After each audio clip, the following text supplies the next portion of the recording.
So AEW has now come and gone, and we still have that stinking MJF as world champion. To help me break it all down, joining me on the Vaqueros Cafe and Cantina hotline, good friend of mine from Wrestling Inc., Dominic DeAngelo. Dominic, how are you, man? I'm great, Stu. Dude, it's always awesome to see you, and thank you for having me on. It's going to be an interesting pay-per-view to break down and talk about, so I'm looking forward to it. It is. It's great to see you too. So let's talk about that main event, MJF and Bryan Danielson. So last week, I had the prediction MJF would retain, but it would be by shenanigans, and I said the match would not go 60 minutes.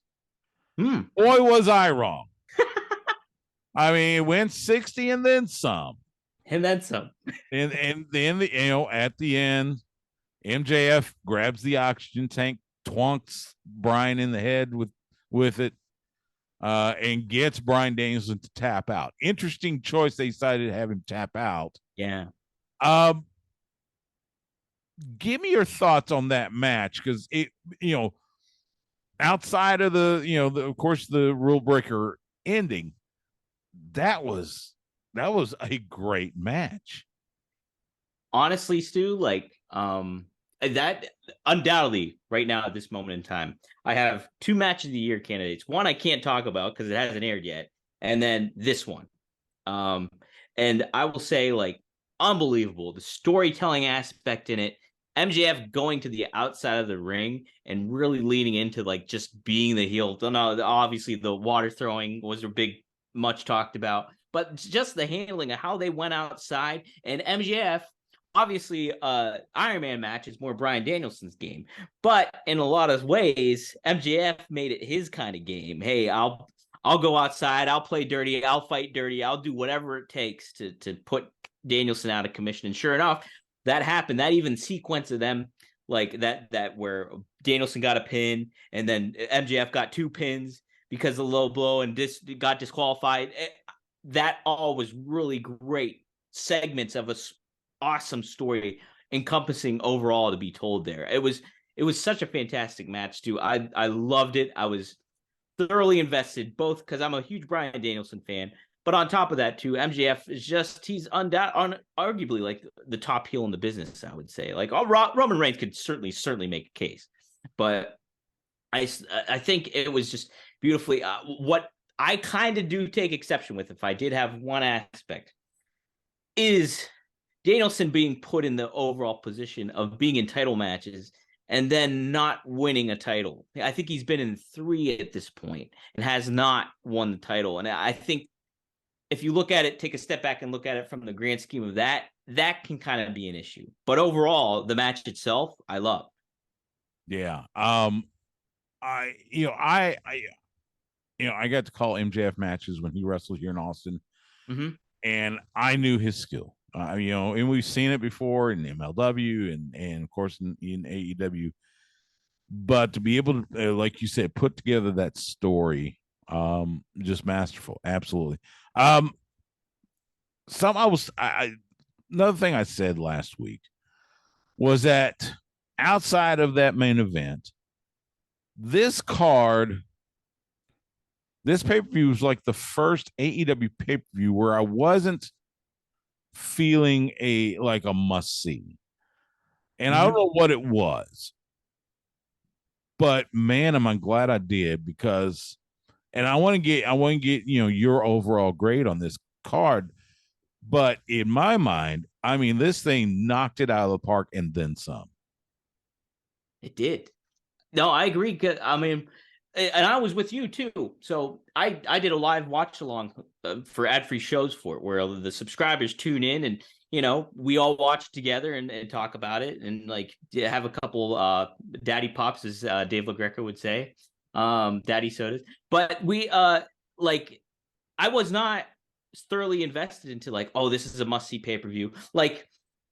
I wasn't going to certainly go out of my way to necessarily go and buy it, but I'm glad I took that opportunity to do it because, yeah, to your point, it was usually it's a lot of the AEW shows, they're known to be long and run long. Mm. I didn't get that vibe that much with this one, honestly. And everything flowed really well. The stories that were told and the matches that were had were pretty damn different from one another. And I was engaged for the majority of it. I thought it was a great pay-per-view. I was very happy with it. Yeah, I was too. I think it was, I mean, they from top to bottom, it was, and you're right. I think it went about the same length that it usually does, but it didn't feel near as long. And I think part of that was the storytelling in the matches was so engaging that you get caught up in it, and you kind of lose track of time. What'd you think of the incident? So MJF, he's wandering around in the crowd, grabs this lady's drink and throws it in the kid. Well, the reports are it turned out not to be water; it was tequila. Now AEW made good by it. They took the young man and his mom backstage, met a lot of the wrestlers, got a bunch of signed merch. I think they even got tickets to Dynamite tomorrow night in Sacramento. I mean,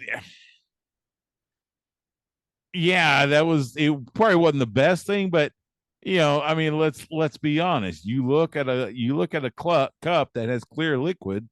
What are you gonna think? Yeah, it's and I mean, you got a mother and son, so yeah, I'm probably gonna think, okay, that's probably water. It reminded me of the time, I have to say, maybe I was about 14, 15 years old. I grew up in Pennsylvania. My parents, my family went on a picnic for the weekend and something like that. And I remember going to the cooler. There's a Dasani water bottle in there. I just take it and I start chugging it. Was not water. What it ended up being vodka of some sort. So it immediately took me back to that when I heard that. I was like, and you know what? MJF walks that line of what it does, and obviously, it's being a kid, I don't know mentally how he processed all that, but like as a fan or as a spectator who admires wrestling and what a heel does, it was a lot of fun. Oh yeah, absolutely. You can't, and I'm glad things worked out and everything like that, but I'm glad MJF kind of leans into it and walks that line a lot of the times. Like it's great. He doesn't change his attitude on social media. He does not waver on certain things. He'll lean into it. He'll be friendly sometimes in his heelish way, but then he'll pull the rug out from under you too. He does great work. So well, and again, kudos to AEW for making good on it and taking care of the young man and the mom as well. So right, yeah. We had the Texas Death Match with Moxley and Hangman. Oh my God, so much blood. So much. That was they even referenced the Gordon Soley Crimson Mask. They did. Tony did. Oh man. But it was, I think it was what this feud needed. Now, and I heard something today where they're tied at two wins apiece. Oh. And I'm going, good God, let's not have another match. This just needed to be the blow off, right? I think so. I think at least and I think if they cross paths again, they got to be allies at that juncture. Where it's like they have a certain amount of respect for one another at this point in time. I liked, I'm not a big deathmatch guy. I'm not like super, and I love John Moxley. Like I think he did his promo, one of the top baby faces in wrestling. His promo works top notch. Everything that you can kind of want in a star, I think, is there in a lot of ways for Moxley. I will say he does bleed a lot, and like every week, if you want to preserve and make that bleeding seem important, like you want to pump the brakes on bleeding every week. But from that match, like we were all watching it, like me and the Ad Free Show members, and even like some of them were taking a moment to be like, you know what, this match isn't that, as like it's a death match, but it's not as bad. I'm liking it, and I was like, I liked it too. And usually at that aspect, you're just like, okay, a lot of blood, all that stuff. But dude, they told like a great thing. Like I think, Hangman coming out to Ghost Riders in the Sky, really set a good tone. And then like Hangman needed to win that match, and I thought he won that match in a great way. Like Mox never taps out. and like he was put in a predicament where he had to tap. So great match. I like not a death match guy, but that one I bought into, even with all the blood, before and after. Well, and I mean, they called it a Texas death match. It was, from what I've seen, and I've even called a couple death matches, it wasn't exactly, I guess it kind of towed that line just because of the amount of blood, but there wasn't, like, I remember one that I called that involved a garden weasel, which, I was like, okay, that could be a little rough. So, Yeah. but yeah, and Mox pulling out the fork, and I'm going, oh, good God, he's channeling his inner Abdullah. You're right. Which, I mean, and I got, I got my Abdullah fork right here, from when we met at the Pro Wrestling Hall of Fame. Oh, yeah. So, it's but that was just, there were so many good touches about that one. Sunday night was all about the AEW, like they're I guess, for lack of a better term, homegrown talent. I mean, we know they seasoned other places, but the younger talent, Ricky Starks, Jungle Boy Jack Perry, Wardlow, all getting wins Sunday night on former WWE guys too. Yeah, and that was kind of interesting. It felt like, the whole night was about propping up the AEW talent, over the veterans, if you will. Give me your thought. I mean, like Ricky Starks getting the clean pin on Chris Jericho, Jungle Boy Jack Perry putting Christian Cage in the casket, and then Wardlow winning the TNT title from Samoa Joe. Give me your thoughts on that, and it made you think, AEW's in a good spot with a lot of that. Yeah, I think how they structured, like if you take a look at that pay-per-view just as itself, like in a vacuum. I know that's, you can't do that technically in wrestling, but if you just take a look at singularly at that pay-per-view, it's like they set up for so many good things when it comes ahead of the time, and how from somebody like a Ricky Starks, like you're really establishing who he is, getting that solid win against Jericho yet again, after even some chicanery happened and everything to that effect. But then you like Christian was doing some of that awesome heel work, with Jungle Boy. So like I think that delivered in a lot of ways. Wardlow's creating a presence. He kind of, even self-admittedly, like went away from like getting that huge babyface reaction as hot as he was back then. But like, going up against somebody like Joe and choking him out, like, you're really putting your newer talent here in the best position possible. The aspect that I get concerned about is how AEW Dynamite is booked week in, because it's just, everything's so fast paced, you can't keep track of it sometimes. And then like how much you want to retain that, you want to retain, as a fan or as a viewer, you want to retain, okay, this guy's a star, this gal's a star, they mean something. So it's just like, if they can transfer how almost they handled that pay-per-view in a way to their weekly product, it's going to it's going to be beneficial to them, and how that it's presented weekend, and those stars will feel like a big deal, but as from this pay-per-view aspect, like it's like they set the table really well. They really did. I mean, yeah, it's going to be one of those things. We got to see how it develops over the several weeks, months, whatever. But yeah, it feels like they have really set themselves up for some real success with these guys going forward. Kind of, I think this was one of those things. It was almost expected. The Elite lose the World Trios titles to the House of Black.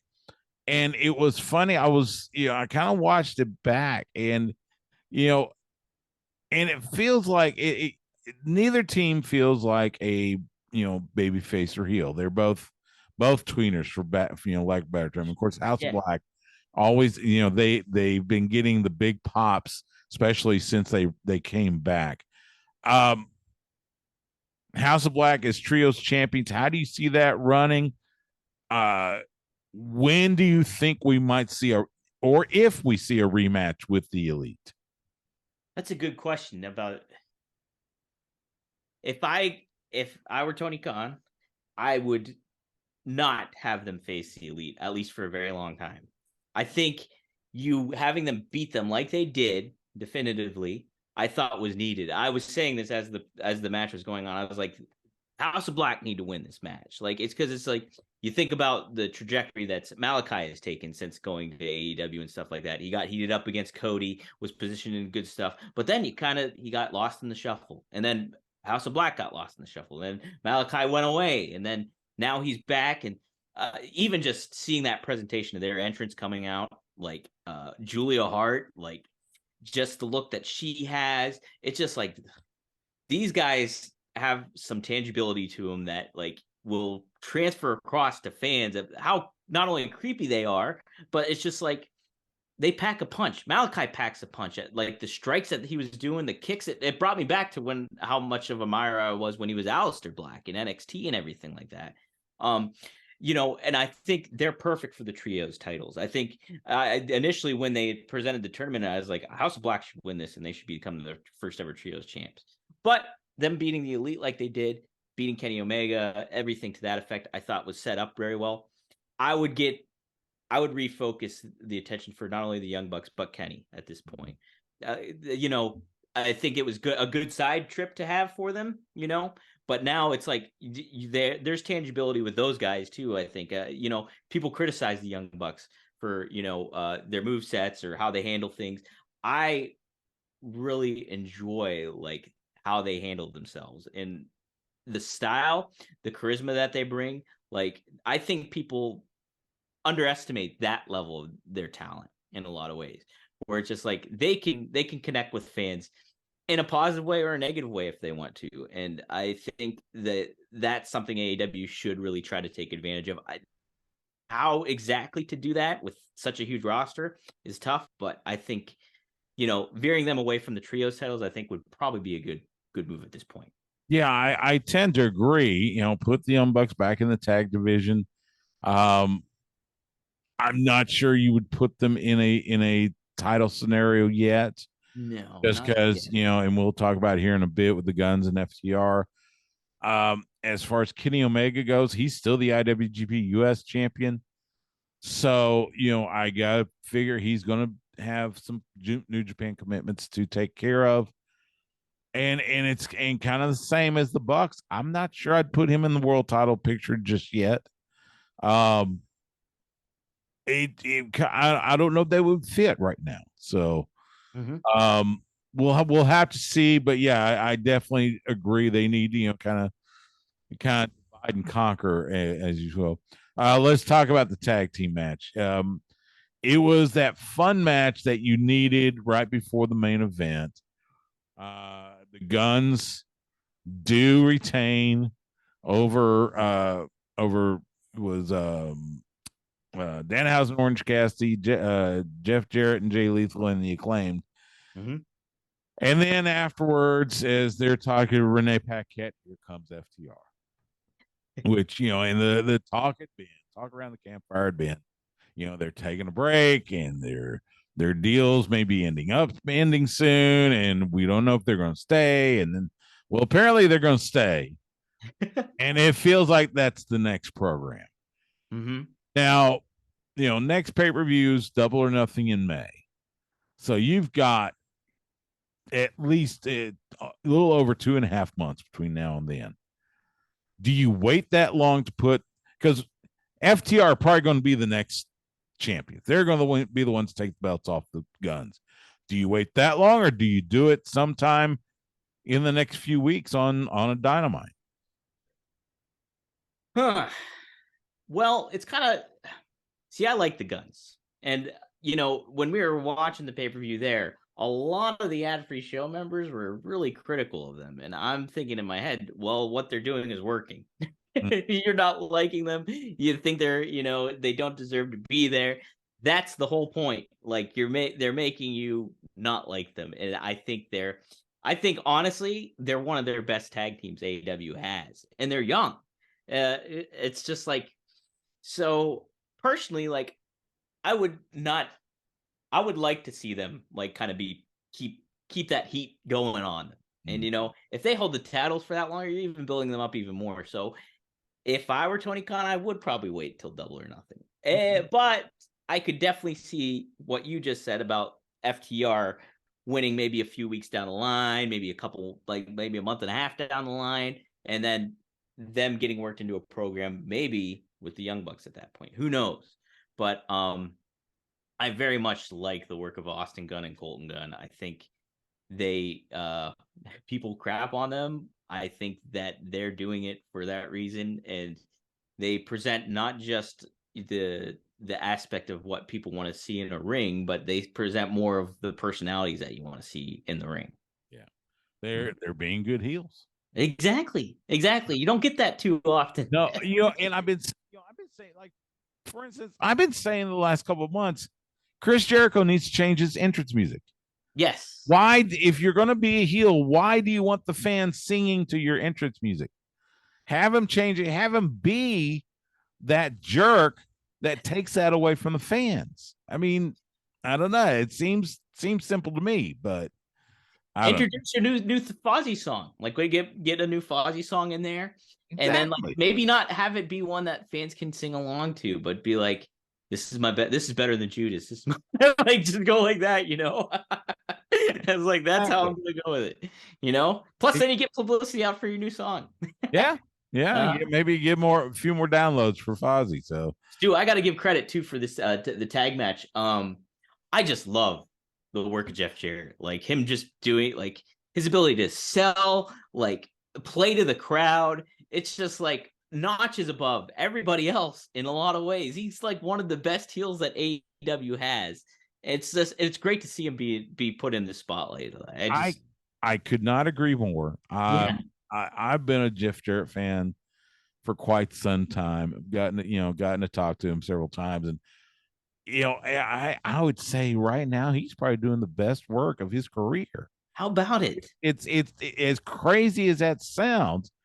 And you look at guys like him, guys like Dustin Rhodes, where they've gotten all the accolades, and they've got the long career. So now they're just having fun, and that's what it feels like. Both he and Dustin. So, by the way, and I'll tell you this.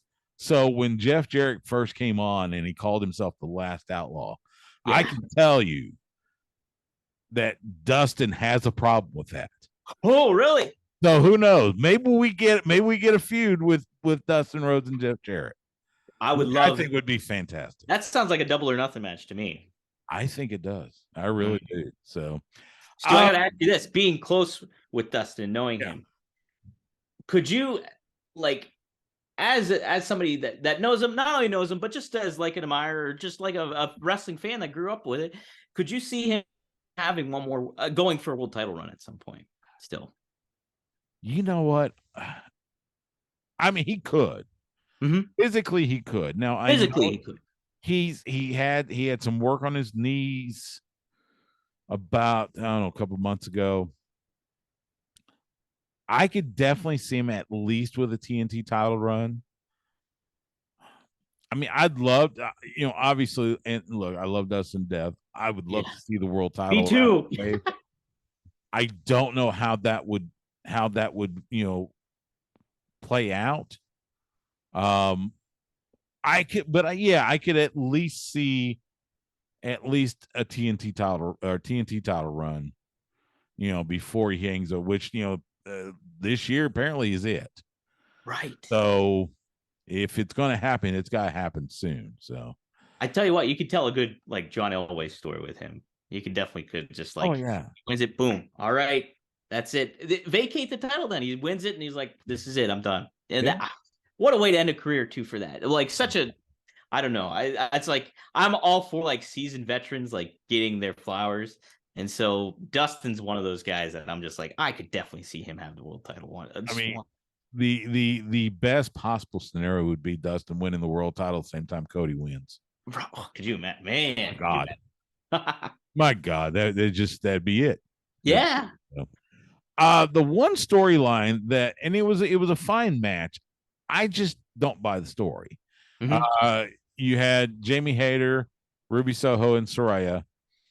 Hayter gets the win, and then Ruby Soho shows her true colors and sides with Soraya and Toni Storm.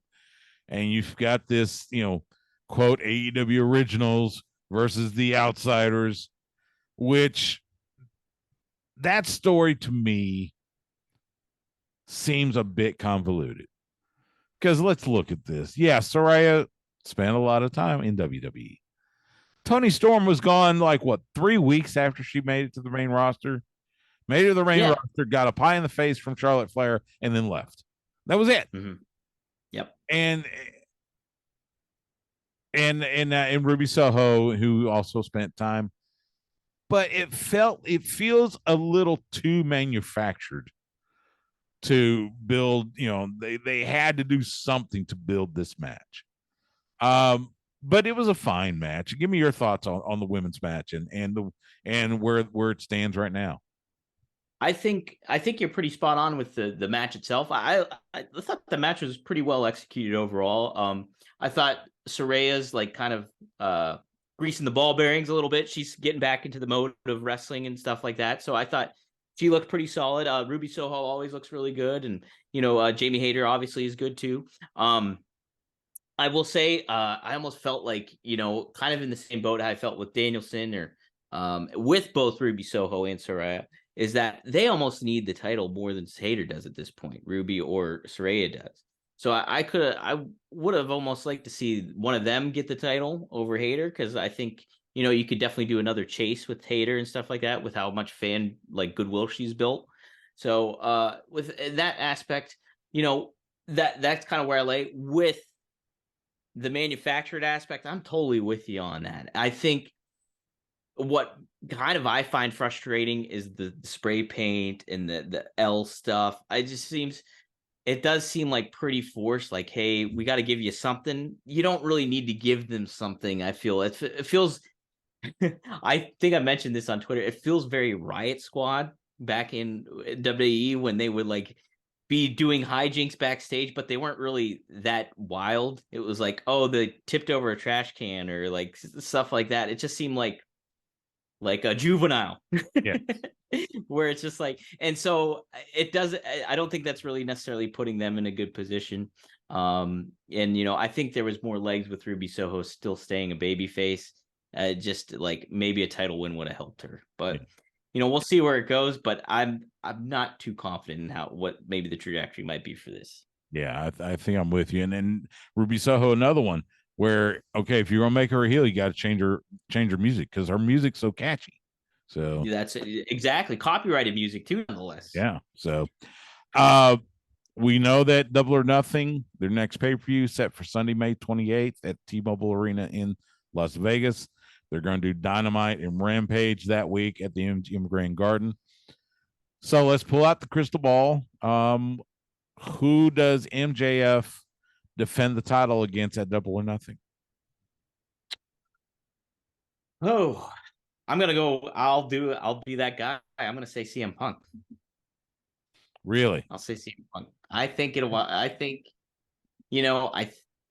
not that it's an indication, but FTR coming back, just the fact that if they don't facilitate a deal with Punk, or Punk doesn't, a meeting of the minds doesn't happen, and so you're just leaving money on the table. It just seems like that with that kind of stuff. And I feel I did want to talk about this too, but MJF, with what he did in that media scrum, just leaning into the pickles, the towel around the neck, everything to that aspect, just very much leaning into it. It's just boom, you're setting stuff up. He not only that, but Punk took away MJF's return that night, with the with the famous media scrum afterwards. So it's you're setting it up. I think he'll have a very good program with Adam Cole. I'm very intrigued to see a babyface Adam Cole coming up here. And so and I having that kind of dichotomy between him and MJF, I think should be very good. I don't know if it'll necessarily last that long till May. So if I'm just gonna make the bold prediction that it's gonna be CM Punk just for the hell of it. So I'm gonna go way out of the ballpark. I'm gonna say Jungle Boy Jack Perry. Just Really? yeah, I don't know. It just feels like he gets past Christian. I could see where they build him up to be the challenger in Vegas against MJF. I don't know if he wins it or not, and I'll probably, as right now, I'd probably say no. But I could see Jack Perry as the challenger. So let's You know, switch gears to do what? Say again. I said building him would be good. Like it's like he's one of your pillars. I think he needs a little bit like more experience on the mic or like just in front of the camera doing like just talking in general. But yeah, I mean, like I think that would be, he's a great baby face, obviously. I tell you what, his family all across the board have the best hair. Like, and that's outside of wrestling, I would think. They do. They really do. I know we don't have a lot to talk about when that comes in, but Yeah, I know. I'm there with you. So yeah, let's switch gears to WWE. And I mean, the top story right now, Jey Uso. So on SmackDown, Roman gives him a week, and then sure enough, Monday night, the main event, Jimmy Uso versus Sami Zayn, and all of a sudden, Jey comes down from the crowd. Sammy gets the win. Jey goes in the ring, has that moment with Jimmy where he like pulling on his shirt, goes out of the ring, hugs Sammy, and Sammy's going, "Oh my God, Jay's siding with me," and they put up the ones, and then all of a sudden, boom, hearts break all over as Sami Zayn gets the super kick from Jey Uso. Jey Uso is back with the bloodline. And like I said, the heart's breaking, but you knew that had to happen because we got to see him to take a line from Cody Rhodes. You got to see him finish the story. Am I right? yeah, and a lot of me thought that heck, it's gonna be Sami Zayn and Jay, like while the Usos use the Freebird rules, and it's gonna be Solo again and Jimmy. Like that's kind of what I was thinking. That like maybe like Kevin Owens is gonna be like kind of the red herring of this all kind of thing. But like, and when it happened, I remember like seeing the clip of it on YouTube too, and being like, oh man, why did that happen? Like why, Jay? No. But when you see it executed, when you see like he grabbing a hold of Sammy, and he's like, "You think I was gonna go against family like that? It's family, man!" Like, boom! It sold me. It sold me on how it happened. It's like because yeah, it's family. What are you gonna do? What are you gonna do? I'm sure the frustration is there, like as a Jay as a character, like with hey, Sammy, I admired you, but it's family, man. It's family, and so him coming back to it. It makes so much sense. And then not only that, but you end the show with Cody Rhodes coming out, and it's just okay. All right, it's baby faces and baby face. You're giving Cody additional rub to be like, okay, there's a reason. Like Cody's helping Sammy out. We love Sammy. We want Cody to go up against Roman and beat Roman. Like it gives that more motivation for that. But only the aspect is this story is not done. Like I don't think this fracturing of the bloodline is not done. I think the payoff will be after WrestleMania for all this. Like, I think things will start to unfold. Like, I think obviously what we're going to see here is Sammy and Kevin going up against the Usos. And then, what's going to happen after that? Or is the bloodline going to break off of Roman if he loses to Cody? Like, there's so many questions that still happen where this family, I don't think is finished from being fractured. I don't think they're fully together. So that's what's going to be the interesting. It's just been such a fun ride with this stuff. It's like, and like even Eric Bischoff is saying like, that this is a better storyline than the NWO was executed, and like to all that extent. And it's just like there's so much forethought and conflict and questions, and they're doing a very, very good job with this. This is easily the best storyline WWE's had, I will say, at least in a decade. Yeah, at least you'd have to go back maybe to Daniel Bryan getting the title win, or maybe the Summer Punk, but this has eclipsed them, and it is so masterful.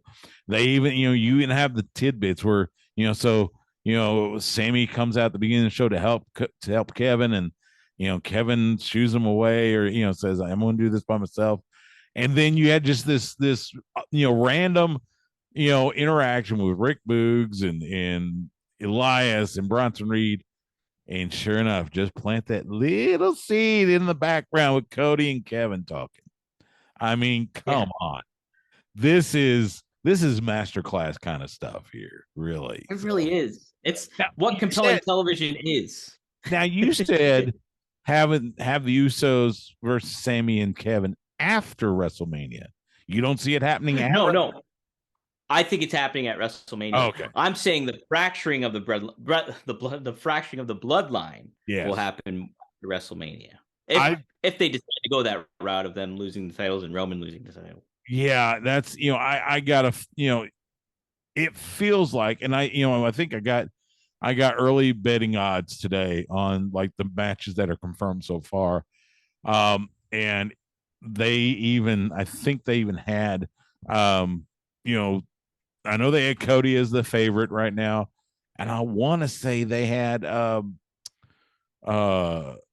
they may have had the Sammy and Kevin thing, but even then, I'm still thinking it's going to be, WrestleMania will be the downfall of the bloodline.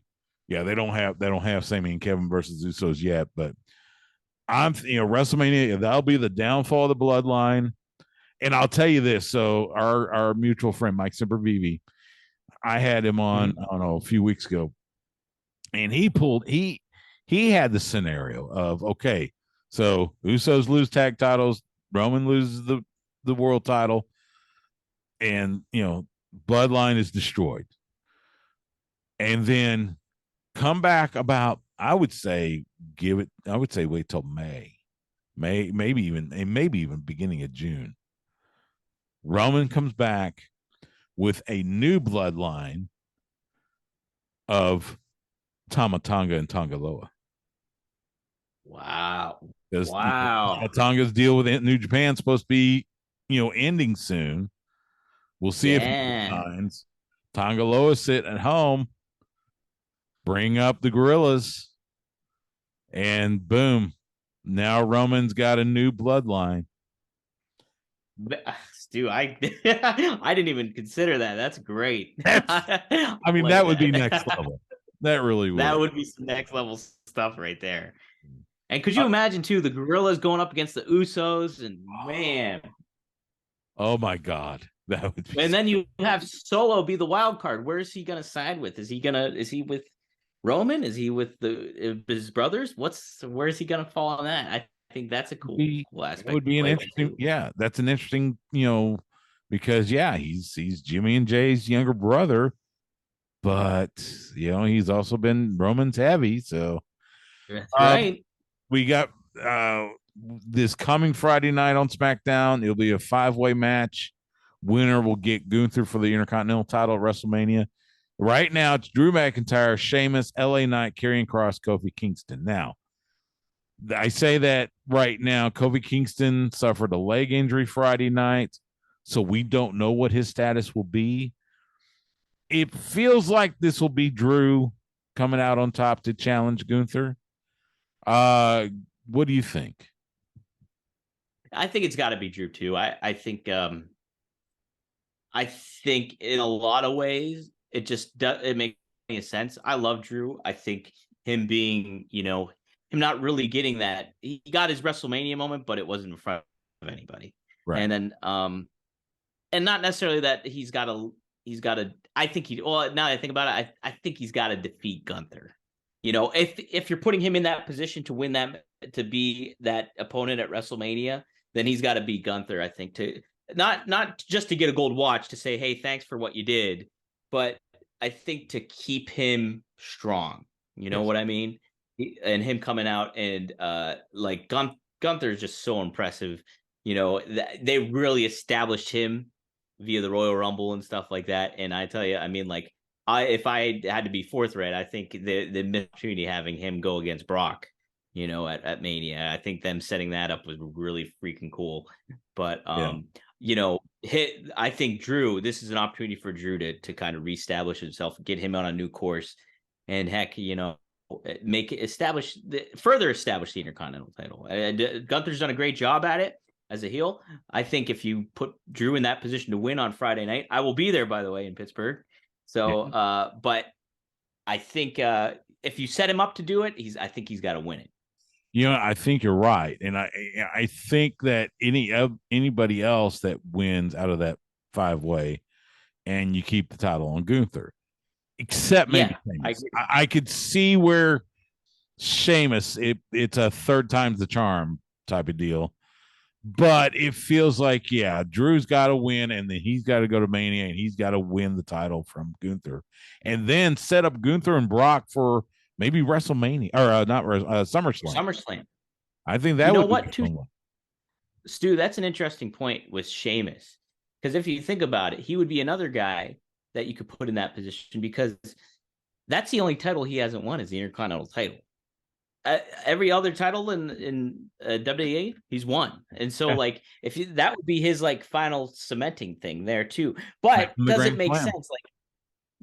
Does it make sense? I'm trying to think, like, because it's like Sheamus is, a veteran of the game and he's been there forever and things like that. Would it make sense to put the belt on him is the question. It says there's definitely some reasoning for it. You could definitely make an argument for it.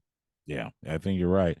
All the reports we saw from Fightful and everybody else, Vince McMahon was backstage at Raw, and everything I read says it was a bigger deal online than it was to the folks backstage. Now, it sounded like, several of the folks backstage were kind of like, okay, he's here, and they just kind of handled it. All right, well, whatever.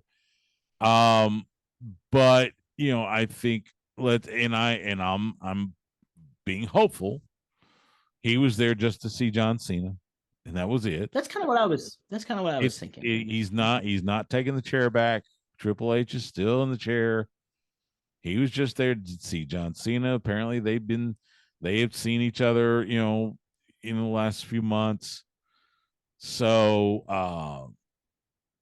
and like I said, I hope that's the case. I hope it was just to say hi to John. That's the thing too. And like, if I were to if I had to lean on one way, I think it would be more that than, hey, he's sinking his talons back in. But I mean, it's Vince, so you just don't know is the aspect. Now, did it ever get confirmed? Did he have a pencil thin mustache? That was the other thing going around. I've heard conflicting reports. I've heard the mustache. I did too. I want to know. We don't know what kind of mustache. Was it pencil thin? I'm hoping. Was it a porn stash? Was it, handlebar? I posted a picture of Tennessee Ernie Ford, who had the real thin mustache, 16 tons. What do you get? I'm hoping it looks like that. Yeah. So Vincent Price-esque, maybe. I don't know. Yeah. Easily. Yeah. So I would be all for that. I'd be all for the pencil thin mustache with Vince McMahon. Why not? Yeah. Speaking of John Cena, so he returns to Raw in Boston, and it ends up it's going to be Austin Theory versus John Cena for the U.S. title. Now, before he accepted the challenge, John Cena destroyed Austin Theory verbally. I mean, my God, nobody cares about you. You don't have heart. You don't have this. And I'll be honest, there was a little bit of it that felt like he was shooting. So I agree. Let me get your thought from of everything that John Cena said to Austin Theory about nobody cares about you. You're just you're tights away from a jabroni, or this and that. In your opinion, and what we have seen of Austin Theory over the last several months, how much of what John Cena said may have some legitimacy to it? That's a really good question, because I think, if this was John Cena confronting Austin Theory from a year ago, I think he has a really, really solid case. And then the fact that they kind of broke him down to build him back up with the briefcase kind of did cement him a little bit further about like, okay, this guy's got some legs to him, where he has a little bit of momentum, but he's still very young. And what exactly does he stand for? Whether that's something good or something bad, it's just kind of like he is kind of there. Like Cena kind of held our eyes open just a little bit, I think, in that promo. And to your point, and we've seen this before with Cena, like it's kind of sink or swim when you're in the ring with him. If can you survive treading water with John Cena when it comes to the mic? Like he did it with The Rock. Like he put The Rock on plenty of spots, had him back on his heels. So I could very much see Cena being like, listen, let's see if this kid can hang. And how is he going to respond to me when I do this stuff? Is he worth being in the ring? At this point, it's just like, not scorched earth, but it's like, hey, can you respond to this? And I think too, it's a good hint of that. Now, I don't know if this is like next level storytelling or what, but Austin Theory mentioning Cena's bald spot, and Cena kept going back to that a little bit. So I think that kind of bugged him. You know what I mean? Yeah. There's a lot that really went on with that. I don't know. Like I said, it definitely felt John Cena won the verbal battle that night. Like, absolutely, he did. That was absolutely close. And yeah, I'll tell you. So, like, the odds that came out today, Austin Theory is favored. He is at 1-5, where John Cena 3-1. Mm-hmm. Which and that kind of that's just about that might be. It's about the second or third closest as far as margin. Now, I think most everybody expects Theory to retain at WrestleMania. Mm-hmm. But how much of a chance is it that he doesn't? How much of a chance is there that John Cena gets the title? If you look at like Cena's history with the United States title, it's like, man, it would be something. But like, it's just like, and somebody, I can't remember somebody on social media pitched the idea. Oh, I believe it was Alex Pakowski of Fightful, who does the Sour Graps, made the interesting suggestion of, imagine if Cena beat Austin Theory at WrestleMania, and then the next night on Raw does his open challenge. Who comes out and beats him, potentially squashes him, but Solo Sikoa? And it's just like, that would make a lot of interesting sense for that. So yeah, I think I don't necessarily like. You do think about Cena and be like, okay, he's got the movie roles, he's got filming commitments that he has to make, so he's not going to be there long term whatsoever. But like for one night, you could kind of see that happening for sure. So, it creates the intrigue. And you know what? If Cena were to beat Theory, in a strange way, I think that might be better for him than him beating Cena, because it's just like Cena put him in quite a tough predicament on Monday.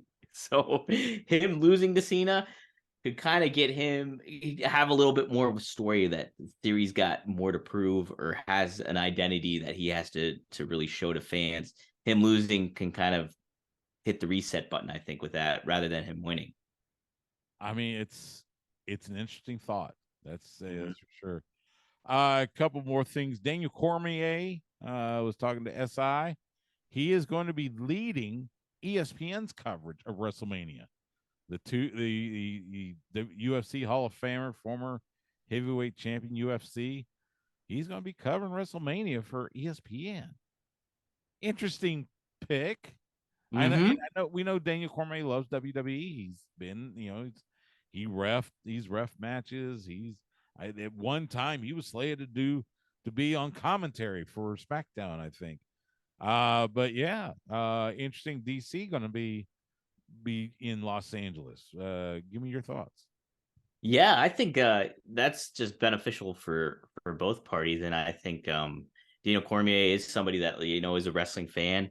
I like that he doesn't fit the conventional body type either of your typical fighter, what you would see as a pro wrestler too. But him being there just adds the added intrigue and the special, like the feeling of specialness and the uniqueness that WrestleMania is supposed to bring. So him representing ESPN, I think sets things up. I think intentionally, and I think it's going to be interesting. I have a question for you, though, Stu. Yes. What if Cormier takes your seat, like during the media scrum or anything like that? What are you gonna throw some hands?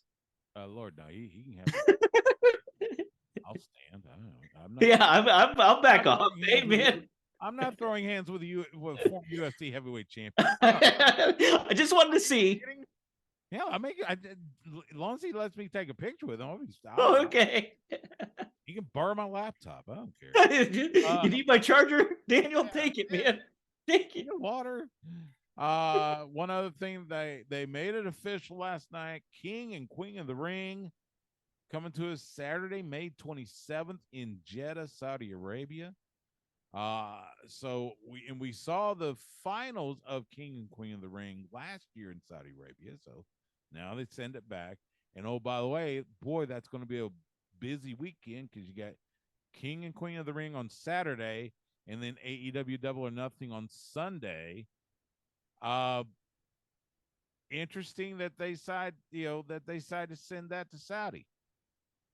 Yeah, and I'm a big, as a kid, I loved King of the Ring, and I and that was always intriguing to me. Like, hey, who's gonna win it? Like when I remember The Rock and Shamrock being in the finals, and then like Billy Gunn ended up winning, and then Edge became a king, and Booker T became a king, and there was so many good setups for William Regal eventually became king. It's just like such a fun aspect to kind of have to it. It was like an added title almost in a lot of ways. Like it felt like another belt in a lot of ways, and sometimes even bigger than that.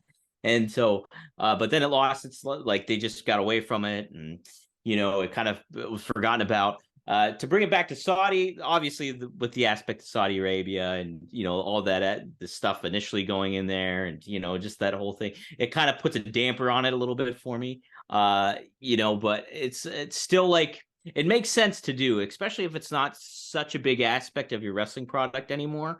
If you're gonna bring it. If you want to create some intrigue for a Saudi show, like doing something like that makes sense.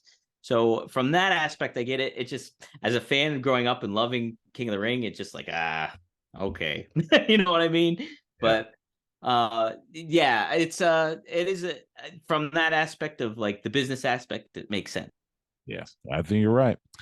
He is Dominic DeAngelo, Wrestling Inc. Get all of his stuff and follow him on Twitter at Dominic DeAngelo. Dom, man, so great to catch up with you. I get to see you in Los Angeles in about 3 weeks, so you and I got to get together, break some bread, and all that good stuff. And we'll have fun Friday night at SmackDown. But man, thanks so much for doing this with me. And we'll talk again soon. Absolutely, Stu. Thank you for having me. I always got to give you credit for what you've done for me so far, and just the aspect of friendship that we've cultivated. We've had quite the interesting trajectory. It's just been how we've met, and then like just what we've been together and how we've run into each other. It's been a lot of fun, man. So I love doing this with you, and I'm happy to be here on the show with you today. So thank you for having me.